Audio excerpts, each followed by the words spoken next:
Hello, friends. Can a leader truly succeed by letting go of desires? In today's high stake corporate world, we are taught that the relentless ambition and the hunger for more are the only driver of success. But the ancient wisdom suggests the opposite. In this video, we explore the profound leadership lesson found in Bhagavad Gita, chapter 2, verse 55, and how they apply to the modern C suite. Let's go ahead and find out more about this. Good morning, good afternoon, or good evening, wherever you are joining us from. Welcome to a profound exploration that could fundamentally shift how you approach the leadership, success, and the personal well being. Today, we are diving into a concept that seems almost counterintuitive in our modern driven world, which is the zero desire executive, and why letting go to the ultimate power move, and our guide on this journey. This timeless wisdom of the Bhagavad Gita, specifically chapter 2 and verse 55. We live in a society that constantly tells us more is better, more growth, more market share, more influence, more wealth, more accolades.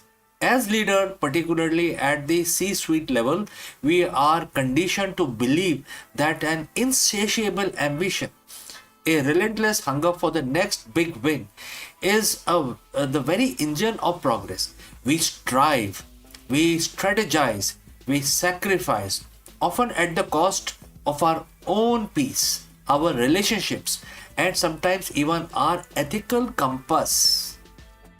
But if I told you that the key to greater power, more sustainable success, and unshakable resilience lies not in chasing but in letting go? What if the true strength comes from within, independent of the external outcome? This isn't some new age philosophy devoid of practical application. This is ancient, battle tested wisdom presented to a warrior on the brink of despair, now recontextualized for the modern executive navigating the corporate battlefield. Let's look at the core of our discussion today, which is Bhagavad Gita chapter 2 verse 55, which says within quotes, when one is in a divine consciousness, one gives up all desires arising from the mind and finds satisfaction in the self alone. This powerful verse, spoken by Bhagwan Krishna to Arjun on the battlefield of Kurukshetra, defines a person of steady wisdom. What is their defining characteristics? They have given up desire arising from the mind and found satisfaction within the self alone. Now, before you think this sounds like a call to quit your job, abandon your goals, and meditate in a cave, let's clarify. This isn't about becoming passive or abandoning ambition. It's about a fundamental shift in your relationship with the ambition and desire. For the zero desire executive, zero desire doesn't mean zero goal or zero drive. It means zero attachment to the outcome of the goals. It means freedom from the emotional roller coaster that comes with chasing external validation, quarterly reports, or competitor metrics. Think about it. How many sleepless nights have you spent agonizing over deals that didn't close, didn't materialize? How much stress you have endured over the market downturn, feeling your self-worth plummet with this stock price? How often do you find yourself constantly moving the goalpost, never truly satisfied, always seeking the next big thing even after a monumental achievement? This relentless pursuit fueled by desire creates a fragile foundation for leadership. Your happiness, your confidence, your sense of success become entirely dependent on the external factors largely outside your control. The Gita offers an alternative: emotional sovereignty. When you find satisfaction in the self alone, you become unshakable. Your internal state is no longer dictated by the stock market, competitors' move, or even the immediate success or failure of the project. You operate from a place of intrinsic clarity and strength. Now, let us explore what this looks like in the modern boardroom. First is unbiased decision making. When you are free from the personal desire for a specific outcome, whether it's the prestige of a big acquisition or the fear of perceived failure, your decisions become clearer, more objective. You can analyze situations with less ego and more strategic insight. You make choices based on what is truly best for the organization and not that inflates your personal resume. Number two, resilience in adversity. Setbacks are inevitable. Market crashes, product failure, PR disasters. These are part of the leadership journey. For the executive driven by external desires, these events can be devastating, leading to burnout, depression, or even unethical shortcuts. The zero desire executive, however, can face these challenges without equanimity. They acknowledge the situation, learn from it, and pivot without their core sense of self being shattered. Their satisfaction doesn't come from success but from their effort and integrity.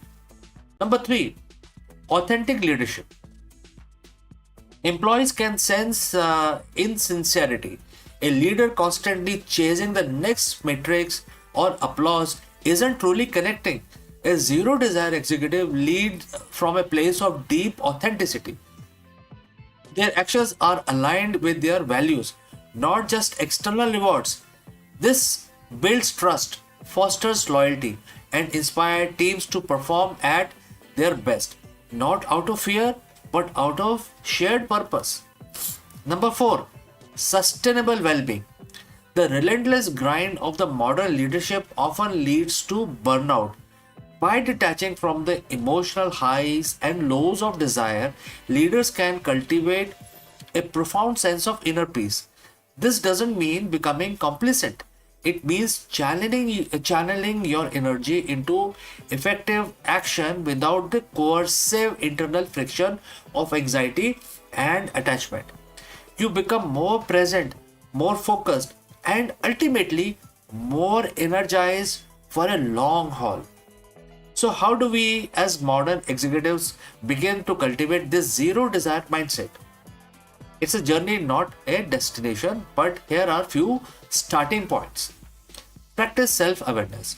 Begin to observe your desires. When you feel that the urge for more or the sting of disappointment, pause, ask yourself, is this serving me well? Is my happiness truly dependent on this external factor? Focus on the process, not just the outcome. Channel your energy into executing and your responsibility with excellence. Do your duty, within quotes, dharma, with dedication, but practice releasing attachment to the specific result. As Gita also teaches, you have right to perform your prescribed duty, but you are not entitled to the fruits of action. Cultivate gratitude. Regularly acknowledge what you already have and what you have already achieved. This shift your focus from what is lacking to what's abundant, fostering a satisfaction within. Mindful pauses. Incorporate short moments of mindful, throughout your day. Even 60 seconds of focused breathing can help you reconnect with your inner self, independent of your to-do list. The zero desire executive is not an executive without an ambition. It's an executive whose ambition is purified. An executive who understood that the true power isn't about control over the external world, but mastery over the internal ones. It's about finding that deep, unwavering satisfaction in the self alone, so that every action you take comes from a place of strength, clarity, and the genuine purpose. This action wisdom action-based wisdom coming from the ancient script delivered 7,000 years ago remains profoundly relevant. In a world of constant flux, it offers an anchor. In a world of relentless striving, it offers a sustainable peace.